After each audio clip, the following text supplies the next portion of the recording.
या अगोदर आपण सूर्य आणि सूर्यमालेतील 8 ग्रह याविषयी माहिती पाहिली।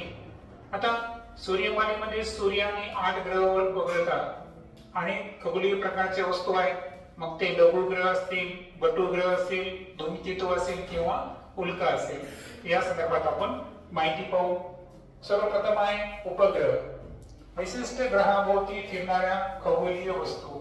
तर जे उपग्रह आहेत हे सूर्याभोवती परिभ्रमण करत नाही, तर त्यांचं परिभ्रमण हे कोणाच्या सभोवताली असतं? इतर ग्रहांभोवती। आणि म्हणून सांगितलं की विशिष्ट ग्रहाभोवती फिरणारे ज्या खगोलीय वस्तू आहेत त्यांना काय म्हणायचं आपण? उपग्रह। स्वतःच्या अक्षावर स्वतःभोवती फिरतात। आता उपग्रहांचं वैशिष्ट्य आहे की ते स्वतःच्या अक्षावर स्वतःभोवती फिरतात, म्हणजे त्यांच्यामध्ये काय आहे? परिवलन आहे आणि परिभ्रमण देखील आहे। फक्त फरक काय आहे की ग्रह जे आहेत ते कोणाभोवती फिरतात? सूर्याभोवती, आणि उपग्रह हे कोणाभोवती फिरतात? ग्रहाभोवती। एवढाच फरक आहे। बुध व शुक्र यांच्याशिवाय इतर सर्व ग्रहांना उपग्रह आहेत। पहा, 2 ग्रह सोडून द्यायचे, कोणते कोणते? बुध आणि शुक्र। मग उरले किती ग्रह? 6। तर या उरलेल्या 6 ग्रहांना उपग्रह आहेत। उपग्रह नसणारे फक्त 2च ग्रह आहेत, कोणते कोणते? बुध आणि शुक्र। त्यामध्ये आपण चंद्राबद्दल बोलू। आता चंद्राबद्दल सांगायचं असेल तर चंद्र हा पृथ्वीचा काय आहे? नैसर्गिक उपग्रह आहे। आता नैसर्गिक शब्द का वापरला? कारण आपण काही सॅटेलाइट लॉन्च केले। पण सॅटेलाइटला मराठीमध्ये सुद्धा काय म्हणतो आपण? उपग्रह। पण सॅटेलाइट्स चे 2 प्रकार आहेत, नैसर्गिक आणि कृत्रिम। आपण जे तयार केले ते कोणते आहे? कृत्रिम उपग्रह, ज्यांना आपण आर्टिफिशियल सॅटेलाइट्स म्हणतो। पण चंद्र जो आहे हा काय आहे? नॅचरल सॅटेलाइट, म्हणजे तो कृत्रिम उपग्रह आहे। इथे लक्षात ठेवा। त्यानंतर चंद्राचा भ्रमणकाळ व परिवलन काळ जर पाहिला तर 27.3 दिवस असतो। म्हणजे चंद्राला स्वतःभोवती आणि पृथ्वीभोवती फिरण्यासाठी जो कालावधी लागतो तो कसा आहे? सारखाच आहे। आणि तो कालावधी किती आहे? 27.3 दिवस। त्यानंतर सेकंड जर पाहिला आपण तर ते आहे लघुग्रह। आता लघुग्रह काय आहे? ग्रह बनवण्यास निष्फळ ठरलेले खडक। आता पहा, लक्षात घ्या, जेव्हा सूर्यमाला तयार झाली, का तयार झाली? कारण एक बिग बँग म्हणजे प्रचंड महास्फोट झाला युनिव्हर्स मध्ये, आणि तिथून काय झालं की सूर्यामधून अनेक मोठमोठे शिलाखंड काय झाले? दूर फेकले गेले। आता असेही काही शिलाखंड होते की जे स्वतःहून काय बनवू शकले नाही? ग्रह बनवू शकले नाही। मग ग्रह बनण्यासाठी जे निष्फळ ठरलेले खडक आहे त्यांना काय म्हणायचं? लघुग्रह। लक्षात येतं? म्हणजे सर्व ग्रह, सर्व उपग्रह या सर्वांची निर्मिती ही कशापासून झालेली आहे? सूर्यापासूनच झालेली आहे। फक्त असे ग्रह की जे अशा खगोलीय वस्तूचे ग्रह बनण्यासाठी निष्फळ ठरल्या, अशा खडकांना काय म्हणायचं आपण? लघुग्रह। खगोलीय वस्तूंचा जो पट्टा आहे ना, हा आहे मंगळ आणि गुरु या ग्रहांच्या दरम्यान। आता पहा, लघुग्रह जे आहेत ना हे कोणत्या ग्रहाभोवती नाही, यांचा एक विशिष्ट पट्टा आहे। फक्त तुम्हाला लक्षात ठेवायचं आहे की असे कोणते 2 ग्रह आहेत की ज्यांच्या दरम्यान असंख्य प्रमाणात आपल्याला लघुग्रह दिसेल, म्हणजे त्यांचा एक पट्टाच तयार झालेला आहे। मग हा लघुग्रहाचा पट्टा कोणत्या 2 ग्रहाच्या दरम्यान आहे? मंगळ आणि गुरु। तर मंगळ ज्याला कोणता ग्रह म्हणतो आपण? लाल ग्रह। आणि गुरु म्हणजे सर्वात मोठा ग्रह। या 2 ग्रहांच्या दरम्यान जे खगोलीय वस्तूंचा पट्टा आहे त्या पट्ट्याला काय म्हणायचं? लघुग्रह। आणि लघुग्रहाचं वैशिष्ट्य म्हणजे हे सुद्धा सूर्याभोवती परिभ्रमण करतात। पहा, उपग्रह सूर्याभोवती फिरले का? नाही, ते कोणाभोवती फिरले?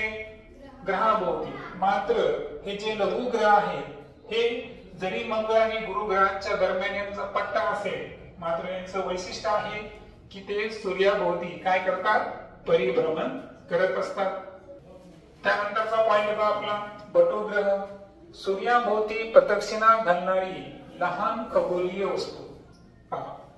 तर तुम्हाला असं विचारलं की सूर्याभोवती प्रदक्षिणा घालेली पण अतिशय लहान आकाराची जर वस्तू असेल तर या वस्तूला काय म्हणायचं? काय म्हणायचं? बटुग्रह. सो बटुग्रह काय आहे? सूर्याभोवती प्रदक्षिणा घालतात म्हणजे परिभ्रमण करतात, परंतु त्यांचा स्वतःचा आकार कसा आहे? लहान लहान स्वरूपाची ती एक खगोलीय वस्तू आहे बटुग्रह. आणि उदाहरण जर पाहिलं तर प्लुटो. प्लुटोला सुरुवातीला ग्रहाचा दर्जा होता, मात्र शास्त्रज्ञांनी काही अभ्यास केला आणि त्या अभ्यासाअंती प्लुटो जो आहे हा ग्रह नसून काय तो बटुग्रह आहे हा निष्कर्ष समोर आला. आता प्लुटोचं वैशिष्ट्य आहे की तो स्वतःभोवती फिरतो आणि सूर्याभोवती देखील फिरतो. स्वतःभोवती फिरण्याला काय म्हणायचं? परिभ्रमण. स्वतःभोवती फिरण्यासाठी प्लुटोला किती दिवस लागतात? 6.38 दिवस लागतात. आणि सूर्याभोवती एक फेरी पूर्ण करण्यासाठी म्हणजे परिभ्रमण कालावधी किती आहे? 248 वर्ष. त्यानंतर आहे धूमकेतू. आता धूमकेतू म्हणजे सूर्याभोवती प्रदक्षिणा घालणारे अश्मी गोल, असं आपण धूमकेतूचं काय करू? व्याख्या करू शकतो. धूमकेतू कसे ठरवतात पहा. आता धूमकेतू आहे ना, याला इंग्रजीमध्ये एक नाव आहे पहा, डस्ट स्नो बॉल. याचा अर्थ काय माहितीये का? डस्ट म्हणजे काय? धूळ. धूमकेतू मध्ये काय आहे? धूळ आहे. स्नो म्हणजे काय? बर्फ, आईस. म्हणजे याच्यामध्ये काय आहे? बर्फ. म्हणजे धूळ आणि बर्फ असणारा बॉल असं कोणाचं वैशिष्ट्य केलं जातं? धूमकेतूचं. लांबट पिसाऱ्यासारखा दिसणारा ही खगोलीय वस्तू आहे. आता यामधला जो बर्फ आहे तो नेमका काय आहे? बर्फ म्हणजे एक प्रकारचं काय ते गोठलेलं द्रव्य आहे. आणि धूळ म्हणजेच त्याच्यामध्ये काय प्रेझेंट आहे? लहान लहान प्रमाणात, असंख्य प्रमाणात काय त्याच्यामध्ये? धूलिकण. आता हे गोठलेले द्रव्य आणि धूलिकण काय होतं की सूर्याच्या प्रचंड उष्णता या हे जे कॉम्बिनेशन आहे धूलिकण आणि गोठलेले द्रव्य त्याचं रूपांतर कशामध्ये होतं? वायूमध्ये होतं. आता हे जे वायूमध्ये त्याचं रूपांतरण झालं ना, तर हे वायू जे आहे हे सूर्याच्या विरुद्ध दिशेत फेकले जातात. म्हणजे सूर्य ज्या दिशेला आहे त्या दिशेला फेकले जातील का? नाही, कारण सूर्याच्या प्रकाशामुळे उलट यांचं रूपांतर कशामध्ये व्हायला? वायूमध्ये. आणि सूर्याच्या विरुद्ध दिशेला हे काय जातात? फेकले जातात वायुरूप अवस्थेमध्ये. मग दिसतो आपल्याला लांबट पिसाऱ्यासारखा काय दिसतो? धूमकेतू. लक्षात घ्या, धूमकेतूला जो लांबट पिसाऱ्यासारखी रचना आहे ही का झाली? कारण गोठलेलं द्रव्य आणि धूलिकण सूर्याच्या उष्णतेमुळे ते दूरवर फेकले गेले. त्यांचं कशामध्ये रूपांतर झालं? वायुरूप. आणि फेकताना ते कुठे फेकले गेले? सूर्याच्या विरुद्ध दिशेला. आणि त्यामुळे लांबट पिसाऱ्यासारखा भाग तयार होतो. यालाच आपण काय म्हणतो? धूमकेतू. आता धूमकेतूचं आणखीन एक वैशिष्ट्य आहे की याची जी कक्षा आहे ही गोलाकार आहे का? नाही. पहा, इतर ग्रह जर पाहिलं आपण तर पहा, समजा ही सूर्य आहे समजा, तर जी इतर ग्रहाची कक्षा आहे ना ती थोडीशी गोलाकार स्वरूपाची असते ना, थोडी लंबवर्तुळाकार अंडाकृती म्हणू आपण. परंतु हे जे धूमकेतू आहे ना यांची कक्षा जर पाहिली आपण तर लक्षात घ्या ही कक्षा कशी? थोडीशी लंबवर्तुळाकार आहे. मग लंबवर्तुळाकार असल्यामुळे काय होतं? कधी कधी पृथ्वीच्या ते जवळ येतात आणि कधी कधी पृथ्वीपासून फार दूर असतात. मग आता होतं काय की दीर्घ लंबवर्तुळा कक्षामुळे धूमकेतू एकदा जर दिसला आपल्याला त्यानंतर कितीतरी वर्षांना तो दिसेल. म्हणजे दरवर्षी दिसेल याची गॅरंटी आहे का? नाही. म्हणजे लक्षात घ्या की धूमकेतू हे बऱ्याच वर्षांनीच का दिसतात? याचं मागचं जर भौगोलिक कारण पाहिलं आपण, ते कारण काय आहे? दीर्घ लंबवर्तुळाकार कक्षा. म्हणजे वर्तुळाकार कक्षा ही फार लंब स्वरूपाची, दीर्घ म्हणजे मोठ्या स्वरूपाची आहे. जेव्हा धूमकेतू जवळ असतील आपल्या पृथ्वीच्या तेव्हाच आपल्याला दिसतील. फार लांब असतील तर दिसणार आहेत का? नाही. त्याचं उदाहरण सांगतो मी पुढं. आता तुम्हाला ही गोष्ट ऐकून थोडंसं वेगळं वाटेल की धूमकेतू जे आहेत ना यांचा सूर्याभोवती एक फेरी पूर्ण करण्यासाठी यांना 200 वर्षापर्यंतचा काय लागू शकतो कालावधी, आणि यावरून त्याचं वर्गीकरण हे 2 गटात केलं जातं. पहिलं वर्गीकरण आहे दीर्घ मुदतीचे धूमकेतू आणि दुसरा आहे अल्प मुदतीचे धूमकेतू. आता दीर्घ मुदतीचे म्हणजे ज्याचं सूर्याभोवती परिभ्रमण करण्यासाठी किती वर्ष लागतात, 200 वर्षापेक्षा अधिक कालावधी लागतो, त्याला आपण कोणते धूमकेतू म्हणतो, दीर्घ मुदतीचे. आणि ज्याचा परिभ्रमण कालावधी 200 वर्षापेक्षा कमी आहे ते धूमकेतू कोणते आहे, अल्प मुदतीचे. त्यातही आपल्याला एक हॅलेचा धूमकेतू आहे अभ्यासाला. त्याचं वैशिष्ट्य जर पाहिलं तर तो पृथ्वीवरून केव्हा दिसला होता, 1910, त्यानंतर 1986. म्हणजे या दोघांची वजाबाकी केली तर वजाबाकी किती येईल बरं, 76 वर्ष.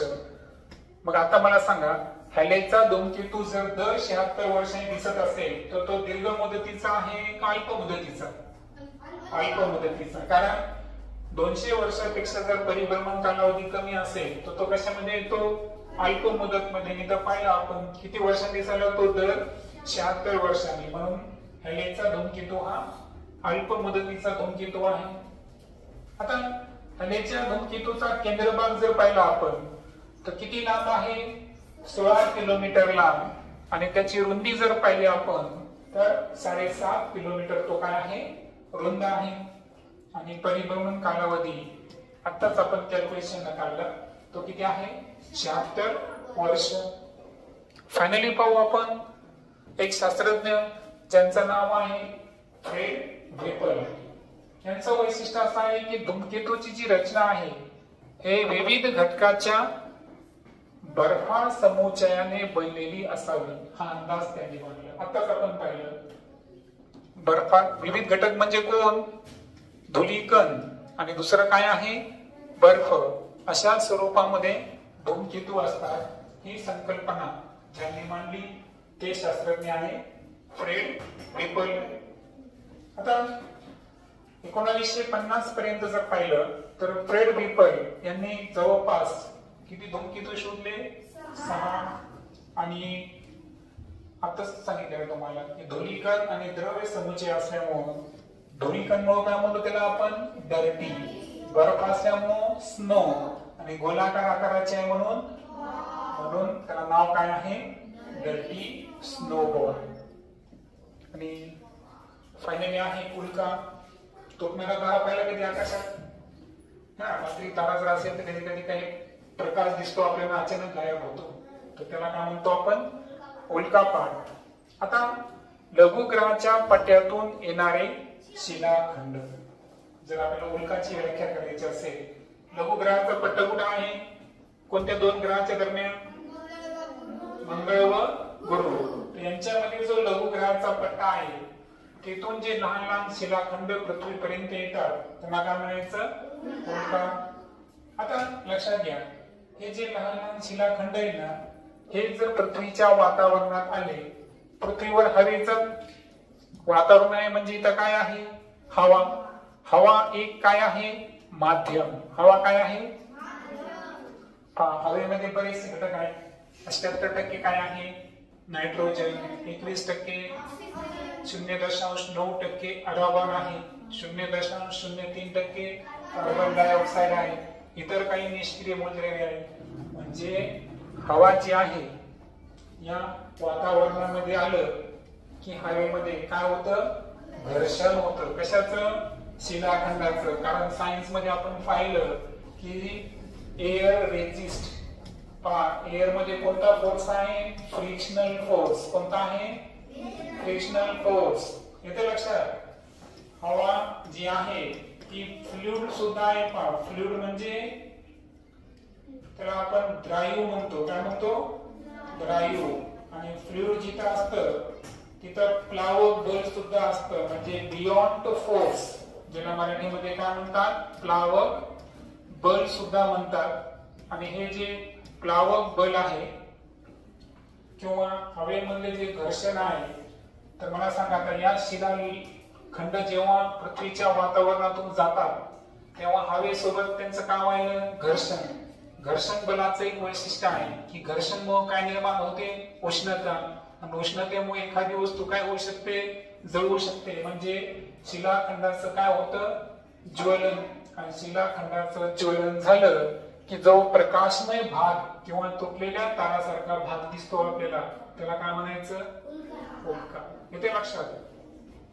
आणि जे शिलाखंड ज्यांचं काय होतं, अपूर्ण ज्वलन होतं किंवा अंशतः ज्वलन होतं, त्याला काय म्हणायचं, अश्मी. म्हणजे तुमच्या एक लक्षात आलं का, ज्याला आपण तुटणारा तारा म्हणतो, हे ताऱ्यांचे तुकडे आहेत का, हे कशाचे तुकडे आहेत, लघुग्रहाच्या पट्ट्यातून येणारे ते काय आहे, शिलाखंड आहे. मग ते ताऱ्यासारखे काय दिसतात आपल्याला, कारण हे शिलाखंड पृथ्वीच्या वातावरणात आल्यावर त्यांचं काय व्हायलं, घर्षण. घर्षणामुळे त्यांचं काय होतं, त्यालाच आपण म्हणतो उल्का. आणि जर अपूर्ण ज्वलन झालं तर लोणार सरोवर नाही का, तर हे सुद्धा अश्मीमुळे तयार झालेलं आहे. ठीक आहे, हे सुद्धा शास्त्रज्ञांचा जो अंदाज होता मी या अगोदर तुम्हाला सांगितलेला आहे. ओके.